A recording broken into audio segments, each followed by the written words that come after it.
Bonjour à tous. Bon, j'avais dit dans ma vidéo précédente que je ferais une vidéo spécifique pour la planification. Donc c'est ce que je vais présenter aujourd'hui. C'est vraiment très particulier sur ma façon de prévoir du coup les ultras, de faire ma planification avec mon petit tableau. Donc si cette vidéo vous intéresse, on y va tout de suite. Allez go. Comment je planifie mes ultra distances? Vous avez sûrement l'habitude de voir ce genre de tableau si vous regardez mes vidéos avec des temps de passage, des lieux, etc. Donc là, j'ai pris pour l'exemple le tableau que j'ai fait pour la Cosmos, donc en septembre. Donc je vais revenir ici sur le tableau, enfin sur le parcours. Donc comment je procède?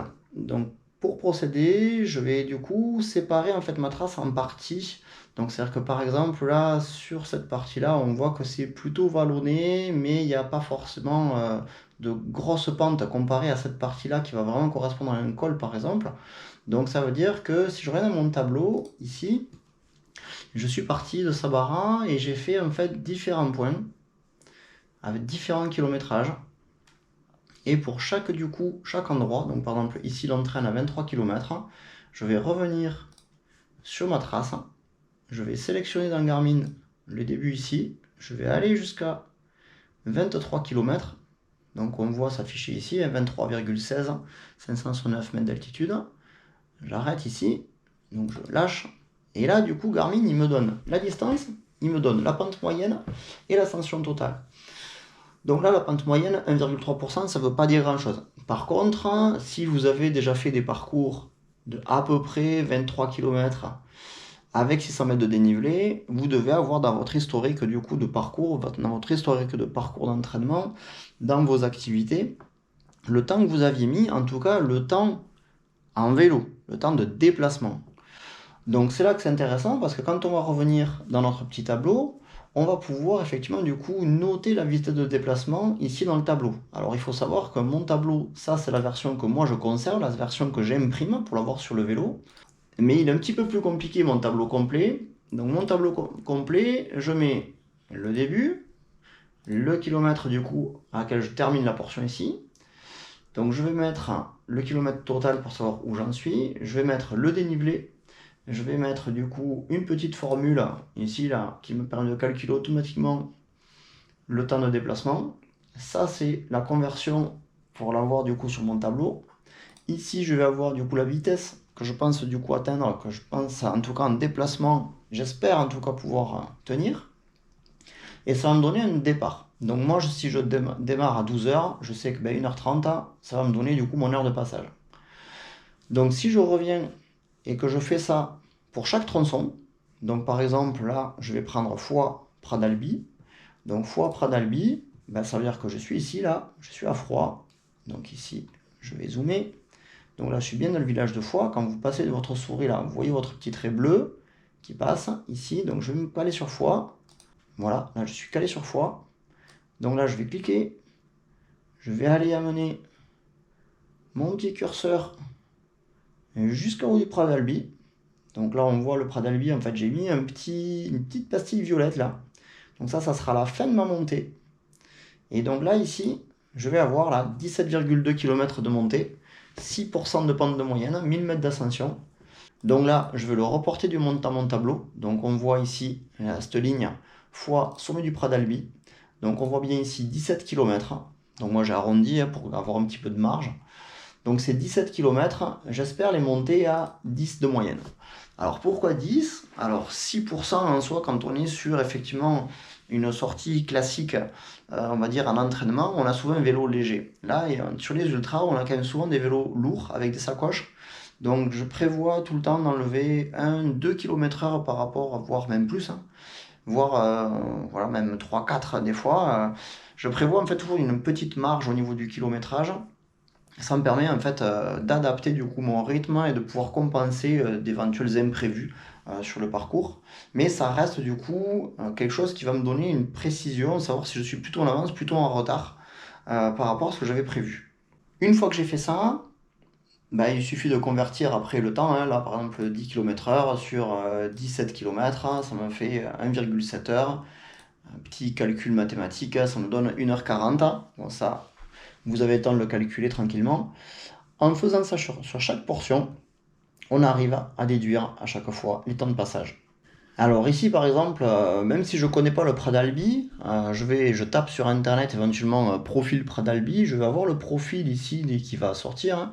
Il y a différents sites qui sortent les profils, vous avez Call Cyclisme, vous avez Climfinder, peu importe le site en fait sur lequel vous allez trouver éventuellement du coup des profils. C'est ces profils-là qu'il faut regarder.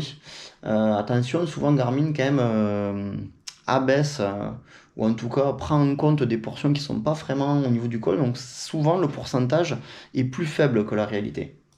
Ensuite, au niveau des descentes, ce que je fais en général, souvent, par exemple, si je prends cette portion-là, il va me dire 5%. Bon, c'est vrai que souvent on descend à plus de 25 km/h. Néanmoins, on ne connaît pas forcément toujours les routes sur lesquelles on roule. Quand on est autour de chez toi, autour de chez soi, ça va. Mais lorsqu'on est sur des routes qu'on ne connaît pas, on n'anticipe pas forcément bien les virages, on ne connaît pas l'état de la route. Donc, c'est rare quand dans mes profils, en fait, dans mes parcours, je mets des descentes à plus de 25 km/h. Donc, là, je connaissais par exemple du coup le secteur, donc j'ai mis 30 vitesse de déplacement de 30. Mais honnêtement, souvent quand je fais les descentes, voilà, 25 km/h, souvent je bloque à 25 km/h, comme on voit ici. En fait, ça me permet, si je vais plus vite, au-delà de façon de 25 km/h, 25, 30, 32, vous allez donc gagner quelques minutes en fait. C'est pas ça forcément qui va changer la planification. Donc c'est pas forcément très intéressant de mettre plus de 25 km/h de moyenne dans les descentes. Ici par exemple, j'avais un autre col. Donc ça c'est la montée ici, montée de Hercule là, ici. Donc lorsque je prends la montée de l'Hercule, là, il m'annonce un pourcentage moyen de 7%. 10 km à 7%. Donc ça veut dire que c'est à vous, en fait, pendant vos sorties, à regarder à combien vous montez sur ces pentes moyennes à 7%. Quand vous êtes à 7%, si vous êtes sur un col, à combien vous montez quand vous êtes facile. On est bien d'accord, il ne faut pas regarder du tout quand on va être sur des pentes à 7% et qu'on est en sprint parce qu'on est avec le club, parce qu'il y a l'aspiration, parce qu'on se tire la bourre avec le voisin.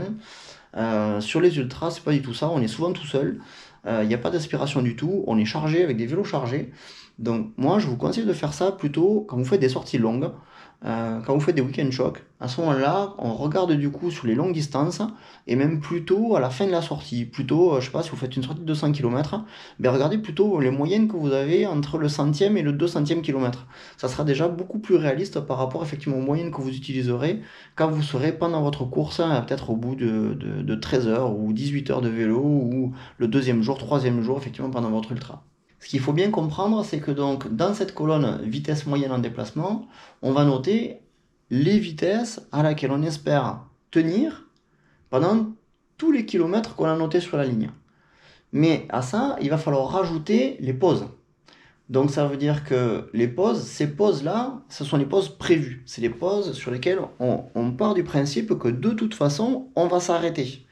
Alors ces pauses prévues, elles ont deux enjeux. Si je suis plutôt fatigué, que j'ai envie de faire plus, bien sûr, il faut s'écouter, il faut faire plus. Si maintenant il me semble être il me semble être en avance par rapport à mon parcours, que je suis super en forme, je trouve ça par contre dommage de négliger ces temps de parcours, surtout en début ultra, parce que c'est peut-être là que du coup on va accumuler de la fatigue. Donc il vaut mieux respecter, alors mais si vous faites déjà 20 minutes et pas 30 minutes, c'est déjà bien, mais je trouverais ça dommage par exemple de ne faire que 5 minutes ou 10 minutes parce qu'on est en avance sur le programme ou parce que j'avais un groupe et qu'effectivement il roulait pas trop mal devant moi et que je suis vraiment très intéressé de les suivre. Alors, il vaut mieux voir à long terme, voir dans 100 km, 200 km, 300 km et anticiper l'état que vous pourriez avoir du coup le lendemain par exemple. Donc moi je vous conseille, surtout si c'est vos premiers ultras, si vous faites ce genre de tableau, soyez souple, écoutez-vous, et ensuite quand vous avez des pauses, respectez ces pauses. En fait c'est du temps perdu certes, mais c'est surtout du temps en fait où votre corps se régénère, votre corps se repose.